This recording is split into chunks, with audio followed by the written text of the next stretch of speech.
Les amis, le Uniswap a fait un x2. On va voir l'analyse derrière ce Uniswap. On va aller voir le Solana. On va voir aussi un magnifique trade sur le Atom. Et on va voir aussi le BTC parce que le BTC nous a liquidé nos EQL qu'on voulait. Qu'est-ce qu'il en est dès à présent? Voyons voir. Comme d'habitude, avant d'aller plus loin, formation Smart Money Concept offert dans la description. Et vous avez même le Telegram pour rejoindre, tout simplement. Ceci étant dit, on va pouvoir commencer sur notre ami Bitcoin. On l'avait marqué, on voulait qu'on vienne liquider ses EQL, voilà, dans tous les cas. Et avec la liquidation, on pouvait potentiellement revenir dans la G-Men, ce qu'on n'a pas eu. Ce qu'il faut noter, c'est qu'on est samedi. Donc, généralement, à la reprise un peu de ces EQL, on devrait normalement avoir des impulsions, je pense, dans la semaine. Peut-être dimanche, hein, mais qui seraient importantes. Maintenant, qu'est-ce qu'on a eu au niveau de cela? On peut voir un peu, je pense en plus petit time frame, le début d'une tendance haussière, point haut, point bas, point haut, point bas, point haut. Du coup, comme vous le voyez ci-dessous, y a plusieurs zones à venir chercher un peu plus haut. En tout cas sur BTC, j'attendrai peut-être un COS du coup, une petite cassure de ce high là pour avoir une petite confirmation peut-être d'une reprise d'un momentum haussier de la sorte. Mais bon là les bougies, enfin le price action il est un peu dégueulasse. Là on est le week-end donc vraiment c'est plat de chez plat. Donc ouais, honnêtement assez difficile BTC, mais bon j'ai envie de vous dire que là après liquidation de ces EQL, peut-être qu'on a assez de patates pour aller plus haut dans tous les cas. Mais on va revenir sur Solana parce que Solana est un peu plus intéressant. On revient dans une G-Mend, un peu comme on a eu ici. Explosion, retracement dans une G-Mend, explosion là, G-Mend. Ce high là pourrait ne pas être protégé, il ressemble même à un EQH. Et si on descend plus petit time frame, je vous le montre ici, on dirait vraiment des sacrés EQH. Ok, vous le voyez, je pense, magnifiquement bien. Juste ici, ouais. Du coup, on dirait presque des EQH, quelque chose près, qu'on pourrait venir liquider en fait après le retour dans la G-Mend. Tout simplement, en plus là, on a eu le COS ici. Donc hop, on a cassé le dernier high.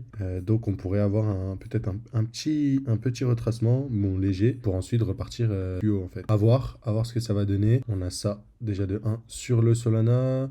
J'essaie d'identifier des petites zones de QH, mais bref. Voilà, sur Solana, on pourrait rebondir. Je voulais juste vous partager la G-Men, tous ceux que ça intéresse, Solana. Allez jeter un coup d'œil sur votre chart et voilà, ce serait cool. Attends, Uniswap, pourquoi ça a explosé les amis? C'était facilement anticipable avec cette accumulation de zinzin. Pourquoi cette accumulation de zinzin? On a créé un espèce de faux support, ok, vous l'avez vu ici. Donc là, on avait eu accumulation, ok, liquidation, boum, explosion. Là, on avait retracé. Donc là, on n'avait pas eu d'accumulation dans le bloc. Et là, en fait, on a eu une accumulation en plus gros dans ce bloc-là. Création d'un, une fois, deux fois, liquidation, boum, COS. Et ensuite, c'est reparti sur la lune avec l'eau protégée qui est juste ici. Ok. Et en fait, quand on regarde un peu tout, si on considère tout ça en fait comme l'accumulation, elle a quand même duré une soixantaine de jours. Donc, c'est pas anodin. Mais voilà, en tout cas, ce qu'on avait sur Uniswap. Tous ceux qui étaient intéressés par Uniswap, bah, c'était intéressant à l'achat. Et vous le verrez assez souvent. Et ça, c'est le problème. Généralement, c'est un problème chez tout le monde. C'est dès que le token explose, dès qu'il y a des news bullish, en fait, généralement, c'est surtout le prix qui explose que vous devenez haussier sur un token, vous y croyez, et dès que ça baisse, vous dites, bon, bah, peut-être que le projet est mort, alors que, parce que le prix descend. Dès que, en fait, c'est par rapport au prix que vous émettez une pensée, en fait, généralement, c'est que c'est faussé. Donc là, sur Uniswap, c'est magnifique, on est reparti. Après le retour dans la G-Mend, liquidation de tout. Et voilà, donc c'était facilement anticipable. Maintenant, on attend quoi? Bah, on va regarder en plus gros time frame, mais là, regardez, rien qu'en daily, je sais pas si on a déjà en 2 daily, rien du tout. Ouais, en 5 daily, par exemple, c'est overextended. Donc, on attendra où est-ce que le mouvement s'arrêtera et on attendra les 0,5. Mais, most likely, si vous utilisez les SMC ou le chartisme ou quoi que ce soit, vous vous dites que ça, c'est la résistance et on aura un pullback après la cassure de la résistance. Moi, si je le dis en langage SMC entre guillemets, on aura un retour dans le bloc baissier à l'origine de la hausse. En gros, ce qui est possible aussi sur Uniswap. Et vu comment c'est capitalisé, à partir de là, c'est intéressant à l'achat plus haut.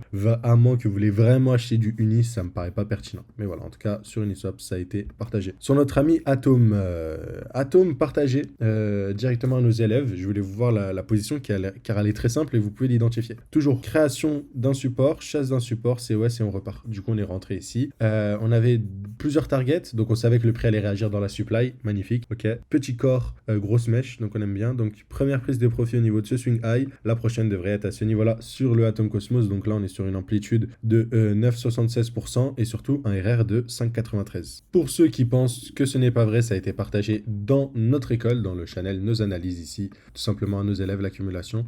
On a même mis l'update, mais ça a été partagé à nos élèves, ok. On a même eu le Theta qui a magnifiquement bien réagi, donc on en avait parlé. On avait pris une baie, on avait vendu du Theta pour le racheter à ce niveau-là après la liquidation de l'ATL. Donc on avait pris 28 de RR, pardon. Et du coup, on avait liquidation de l'ATL plus COS ici. Sur Theta, on vous l'avait indiqué. Et du coup, depuis, le Theta a pris 25%. Donc rejoignez ce Telegram-là. Et surtout, rejoignez l'école si vous voulez des analyses aussi pertinentes qui pourraient être intéressantes. Mais ce que je veux que vous retenez de cette vidéo, honnêtement, mis à part le fait que vous devez nous rejoindre, c'est vraiment ce pattern-là. Vous allez l'identifier sur pas mal d'actifs et sur plusieurs time frames. Là, on est en 45 minutes, ok, sur le Cosmos. Si jamais vous arrivez à l'identifier dans des plus petites time frames, ça pourrait être pertinent. Ou dans des plus grosses time frames, dites-vous que ça vous fera des trucs comme Uni. Ça pourrait être aussi très très intéressant. Donc voilà, suivez de près le Atom, enfin ce genre de setup-là, essayez de l'appliquer sur d'autres actifs. On va voir le AKT, où est-ce qu'on en est? Bon, le AKT, toujours pas de liquidation de la tiers, ok, pour le coup. Semble jouer avec le vent, ok, donc on aura peut-être une réaction du prix du coup dans cette supply, ok, cette bougie-là, on verra bien.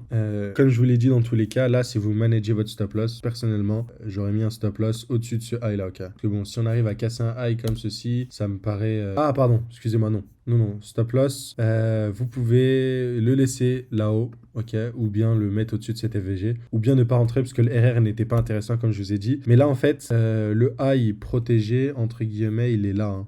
Si vous voulez, c'est ce impulsion haussière, baisse, ok.